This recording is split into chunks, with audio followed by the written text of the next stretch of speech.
Quel bilan est-ce qu'on peut tirer en termes de participation ? Eh bien, plus d'1,5 million de Français se sont pris au jeu, selon les décomptes officiels. Alors, je ne vais pas vous abreuver de chiffres, mais quelques-uns quand même. 10 000 réunions locales, 16 000 cahiers de doléances, plus de 500 000 personnes qui ont déposé 2 millions de contributions sur le site internet dédié. Alors tout ça, il faut se représenter.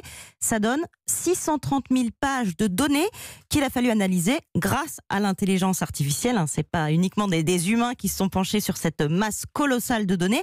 Alors sans surprise, le ras-le-bol fiscal, Édouard Philippe en parlait, eh bien c'est arrivé en tête des préoccupations. 28% des participants veulent une baisse de la TVA, 19% une baisse de l'impôt sur le revenu.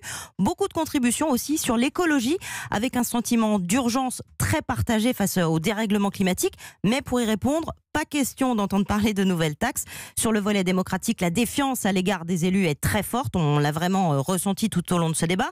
La baisse du nombre de parlementaires, l'instauration d'une dose de proportionnelle font donc partie des mesures qui sont plébiscitées. On a donc ce soir une photo grand angle, très grand angle. Mais attention, c'est la photo des gens qui ont bien voulu participer au grand débat. Et donc, elle n'est pas du tout représentative forcément de l'opinion de tous les Français. Merci.